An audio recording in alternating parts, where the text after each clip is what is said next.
Hello everyone, and welcome to another video, and welcome to Victorwise Adoni, episode 3. In episode 2, our man spent a lot of time floating around on an oil spill, or in a dinghy, but he was floating around, and he'd just told us his sob story. You know, he was orphaned, he grew up on the street, and his wicked uncle had tried to kill him. Denise had just told him, "I'm sure once you get rescued from that oil slick or rig, you'll be able to find help." "I'm fine," he said, "and don't need any help at all. I think you're the one misunderstanding me here. Read properly and understand my words, okay?" "Or you could come and visit me," she said. "Some good home cooking might be what you need." "You're so funny, my dear," he said. "Why are you sounding like this?" "Don't you want to come and see me?" she said. "You don't believe me," he said. "No, darling," she said, "I don't. But I'm sure it all seems real to you." "Yes, of course," he said. "I want to be with you, and you know that." "Just tell me when you can come," said Denise. "Yes, all is real, and the truth. You might not believe me, but I'm telling you the truth. Are you really ready to have me home with you? Are you very serious about this, you saying?" "Of course, darling," she said. "I wouldn't invite you if I wasn't serious. Come for a holiday so we can meet properly." "OK," he said. "So, can you stand by me if I go through the vacation process?" "What do you mean, darling?" asked Denise. "You're making it sound like a surgical operation. You're just asking for vacation." "If I must leave," he said, "then I will have to go through the vacation process and ask the department for my holiday, or else I can be permitted to leave when my work is not yet over. Hope you understand it." "Of course you have to ask," said Denise. "You can't just leave your job without telling them you're taking a holiday, can you? How much holiday do you get each year?" "I've exhausted my holidays permit," he said, "and it's been a year now. So that's why I told you to allow me to require again, if it can be possible for me to leave again. We don't really get holidays quickly because of the laws guarding us, and the contract has a limited time to last. Hope you get it, my dear." "No," said Denise. "I didn't understand any of that." Denise asked him if he'd managed to apply for his vacation. "No, my dear," he said. "That's something I can't do by myself. How are you, and how's your day going?" "Why can't you apply for your vacation by yourself?" she asked. "Do you need someone to hold your hand?" "My dear," he said, "the rules and regulations guarding us here is different and not easy to do. Each and everyone has an agreement and documents signed, and the rules must be followed. Someone must do that for me to apply for my vacation before they can consider it for me. That's the challenge I'm facing now. And if anyone tells you that they need you to apply for their vacation, or that they need to pay for their vacation, there's a 100% chance that you're talking to a scammer, because I'm not aware of anyone anywhere that can't apply for their own leave, and I'm not aware of anyone anywhere whose company asks you to pay for vacation." "Oh dear," said Denise. "That's a very strange company you work for." If you're watching the timestamps on the screenshots, you'll see I'm making this bit of the video as the conversation happens. "No, my dear," he said, "it's not.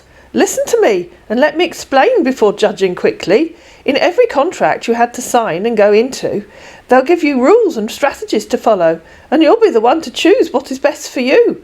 I chose this, and I never knew it will turn out this way, so I have to go through their orders, or else I'll not have a word of my own. Try to understand me." "Yeah, go on, try to understand him." "That was a very strange thing to do," said Denise, "choosing a contract that meant someone else had to apply for your leave. Don't you have anyone that can do that for you?" "No, my dear," he said. "That's why I said that's the challenges I'm facing right now. I believe I can get this vacation if I can a standing person beside me." "I don't know what that means," said Denise. "There's lots of people on your rig. I'm sure a lot of them are standing. Just get one of them to stand next to you when you go to the office." "How can someone here stand by you when he's here with me?" he asked. "Listen to me, dear.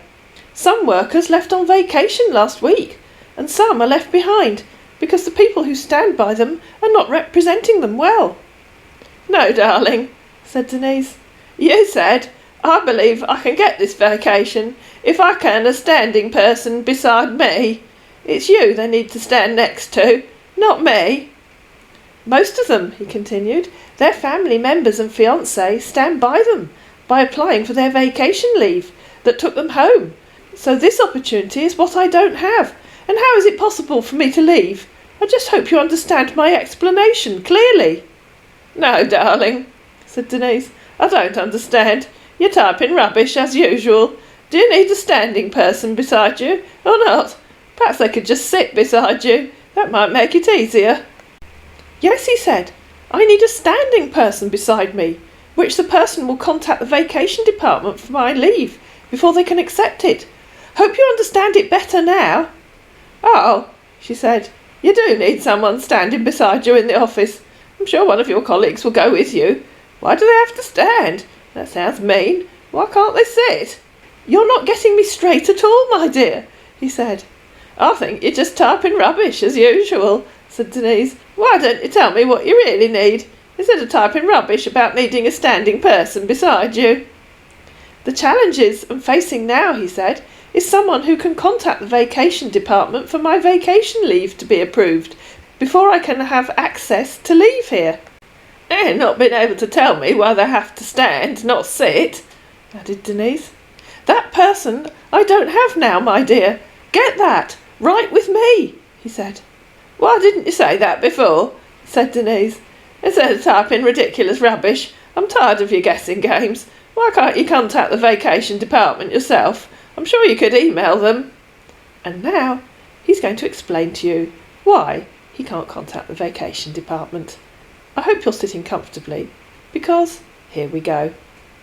Due to some reason, the head of company will not allow the staffs or contractors to apply for their own vacation.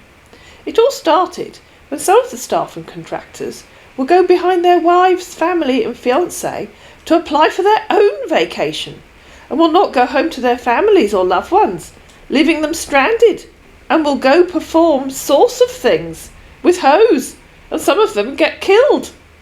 After much complaint from the head office staff's families association, the head of company decided to initiate the law. I can't email them, and they won't accept it. Someone must do that for me by emailing them before they can approve my leave. My dear, I don't like the way you talk to me sometimes. I'm just trying my best to explain things to you very well, and you go ahead insulting me and call me names. That's unfair. Why don't you just tell me what you want me to do? Asked Denise. Okay, so you want me to just tell you to do anything for me any time I'm having challenges and difficulties, right? Because I'm the type of person who don't like bothering others, because humans will always see it and bothering and disturb. So you want me to always tell you the straight thing and stop explaining my rubbish explanations like you called it, right? Yes, that's right, said Denise. Just tell me what you want me to do, in one sentence, instead of writing loads of meaningless rubbish.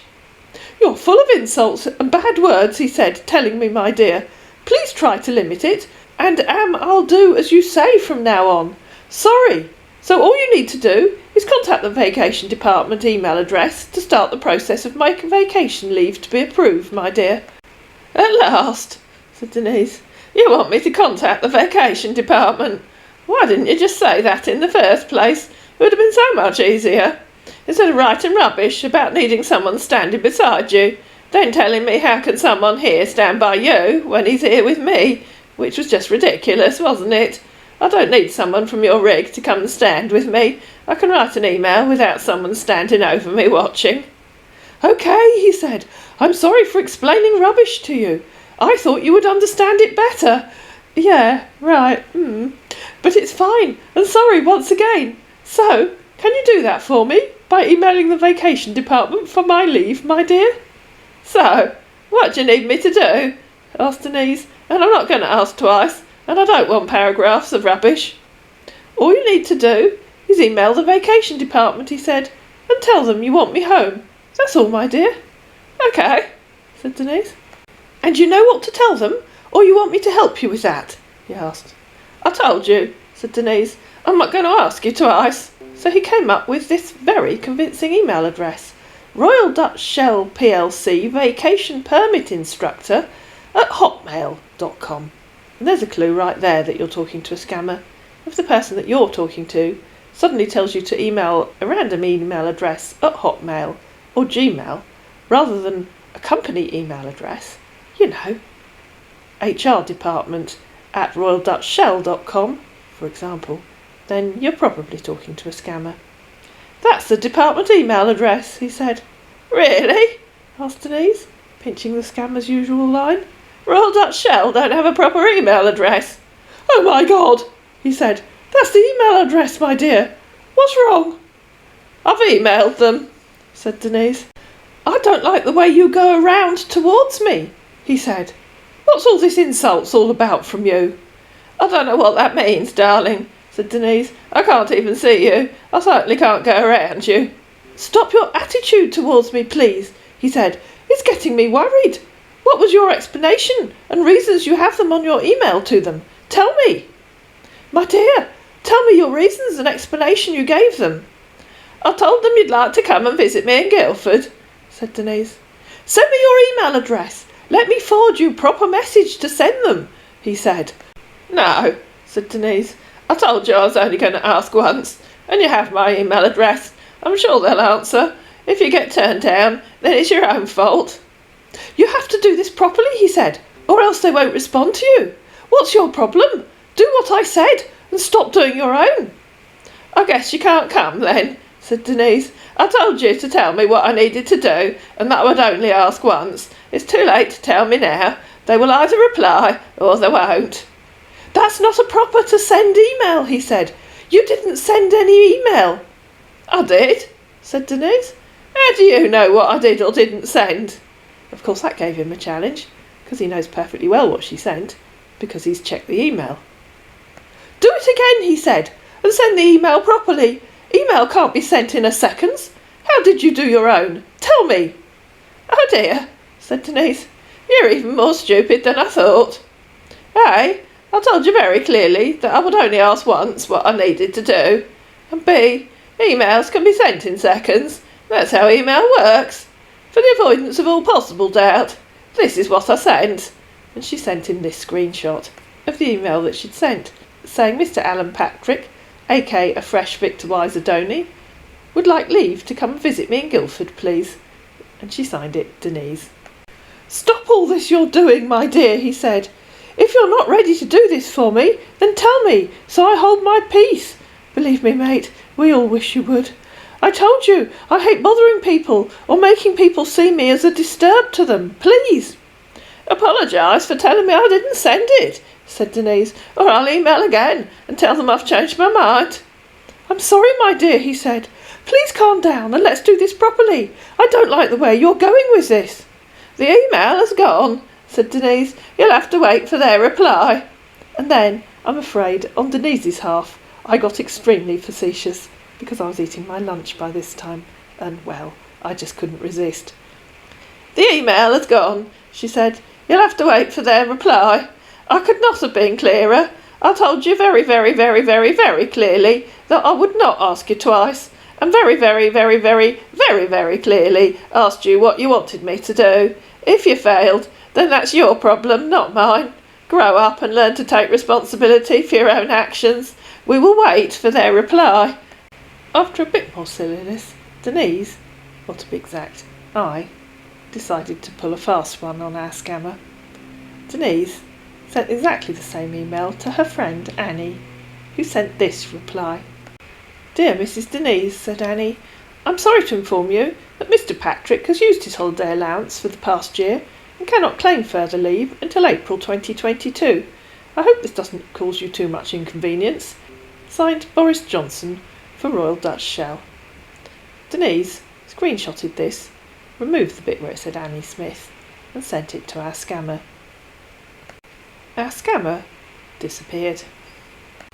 Guess he'll just have to stay at sea, floating round on his oil slick for all eternity. I hope you enjoyed this video. Please give it a thumbs up, please share it, please subscribe to my channel, and I'll see you again in another video.